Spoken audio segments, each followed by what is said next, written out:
Argentina se está hablando encima. Hay un ruido tremendo en la política, por arriba, por abajo. Milei introdujo mucho ruido, mucho discurso, muchas palabras.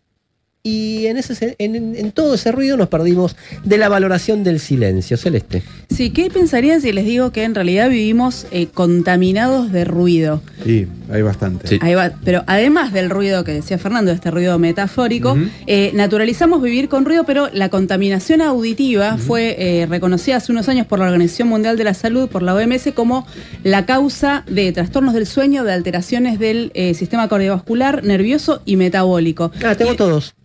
¿Tenés todos? Sí. Bueno, pensá un poco en el ruido. Bueno, todo el combo. Esto es parte del panorama de las grandes ciudades. De hecho, es uno de los principales problemas ambientales en las grandes ciudades, en los países industrializados, además de lo obvio, ¿no? Los gases, las sustancias nocivas con las que convivimos. Este ruido que suena, el movimiento urbano, explica una gran parte de ese problema, pero además los lugares sin ruidos, ya hace muchos años, fueron progresivamente depredados para la mercantilización, que es en muchas ciudades, como Buenos Aires, seguro se van a dar cuenta, los gobiernos locales facilitan la conversión de espacios públicos para que generen algún tipo de ganancia. Así se destruyen plazas, se destruyen espacios públicos cuya función es que la gente esté en ese lugar y nada más, para construir torres de departamentos, centros comerciales o bares, que son lugares que se pueden vender o lugares en los que tenés que pagar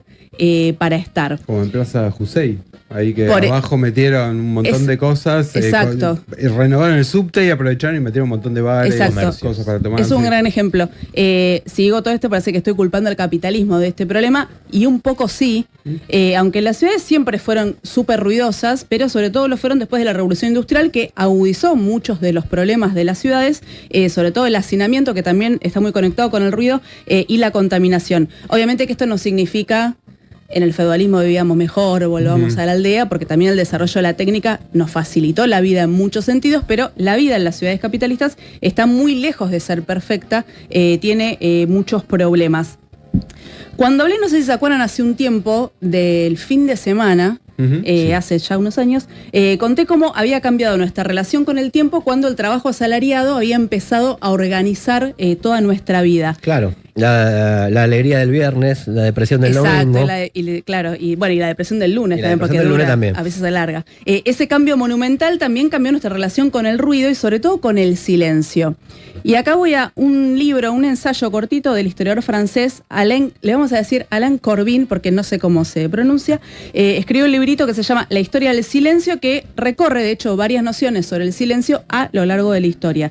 Me gusta mucho, aparte, que el punto de partida sea esta condición histórica, esta noción histórica, y no un valor absoluto sobre las cosas. Dice Corbin que el silencio puede ser riqueza, puede ser un camino para profundizar, para meditar, por eso se ha asociado en un momento a los religiosos, a los sabios, pero que también es importante pensar en los silencios sociopolíticos, dice él, desde los que están asociados a una dictadura, a la censura, por ejemplo. Claro. A no poder hablar, y también dice, por ejemplo, los silencios que están asociados a lugares abandonados, ¿no? ¿Qué nos dicen de esos lugares cuando no hay sonidos?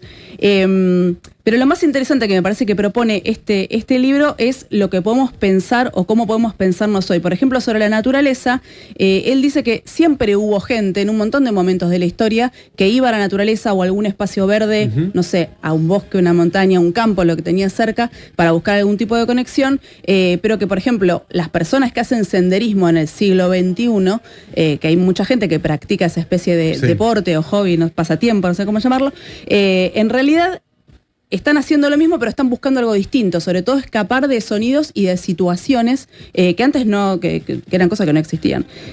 Algo también muy interesante que recorre el libro es la hipersensibilidad al ruido constante, que no significa que las personas hoy seamos frágiles, o sea, más frágiles que hace un par de siglos, sino que como vivimos hiperconectados, también vivimos rodeados de cosas que nos piden nuestra atención constante, vivimos rodeados de notificaciones que te exigen todo el tiempo estar en una especie de estado de alerta permanente. Y eso hace que casi no convivamos con el silencio. De hecho, si piensan en lo que hacemos todos los días, caminamos o viajamos en transporte público, escuchando la radio, escuchando música, escuchando un podcast, y en general en nuestra casa, en el trabajo, si puedes hacerlo también, estás prestando una atención flotante, que atención flotante es esto de tener de fondo la tele, YouTube, escuchar un podcast, algo que te perdiste en otro momento, y todo eso también está relacionado con el poco tiempo libre que tenemos y todo lo que tratamos de acumular en esas pocas horas. Y ahí es donde quedan relegadas un poco las actividades que están relacionadas con el silencio o que necesitan algo de silencio, como leer, descansar, pensar, no hacer nada. También hace un tiempo hablamos sobre la importancia que tiene el descanso en nuestra vida y que queda súper relegada. Muy mal visto, muy mal visto. Mucha mala fama. Con mucha mala fama. Se podría decir que junto con el descanso no hay nada menos productivo que el silencio. Productivo, obviamente, para los capitalistas, porque del silencio pueden salir un montón de cosas interesantes. Y de hecho, me encontré alrededor de esto con gente que ya está, o sea, que está pensando el problema de si existe la gentrificación del silencio, la mercantilización del silencio, que es esto de, por ejemplo, barrios privados, ¿no? Que el gran eslogan que te venden es que vivís, exacto, la tranquilidad, lejos de los ruidos urbanos, lejos del caos urbano. Bueno, los retiros de silencio para millonarios, si buscan en Google se van a sorprender la cantidad que existen, y algo un poco más cercano a nuestro mundo, los mortales de todos los días, que es, por ejemplo, el crecimiento de la venta de las ventanas que tienen doble vidrio, que tiene un aspecto muy positivo, que tiene que ver con el aislamiento para aprovecharlos, térmico, para no gastar tanta energía, pero que también una de las claves de la publicidad es aislarte vos y aislar a tu familia de los ruidos, ¿no? De los ruidos molestos. Y me hizo acordar a algo que dijo César González, es un escritor, un cineasta. Él hablaba sobre, publicó hace poco un libro que se llama El niño resentido, que es súper interesante, se los recomiendo. Y él dijo que el principal problema que tuvo para escribirlo es que en la Villa Carlos Gardel, donde él vive, lo que casi no existe es el silencio, que convive todo el tiempo con ruido, y que entonces para escribirlo tuvo que robarle varias horas a la madrugada. Hay algo de privilegio de clase para el silencio también, y ¿no? Un poco sí, o sea, el problema es este, ¿no? O sea, convivir, el hacinamiento, claro, tener que moverte todo el tiempo, o sea, atravesar el caos urbano, todo eso va haciendo que tener un lugar más o menos resguardado de esas cosas sea cada vez más difícil para la mayoría de las personas. Obviamente sé que esta columna parece que va a sonar un poco desconectada de nuestra realidad cotidiana, sobre todo en un país como Argentina, donde pasan 42 cosas por día, pero creo que a veces es interesante desnaturalizar un poco cómo vivimos, y sobre todo que vivimos una vida que está organizada para que un grupito muy chico de gente gane plata, y no alrededor de las necesidades de las personas, de las cosas que nos gustarían o que podríamos hacer.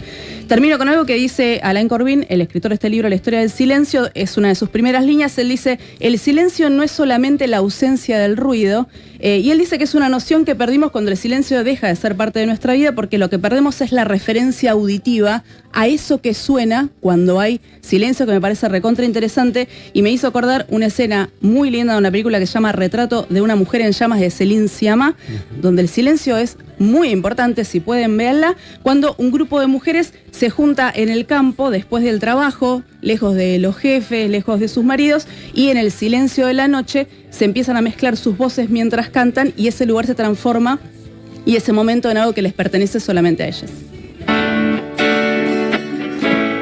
El Círculo Rojo.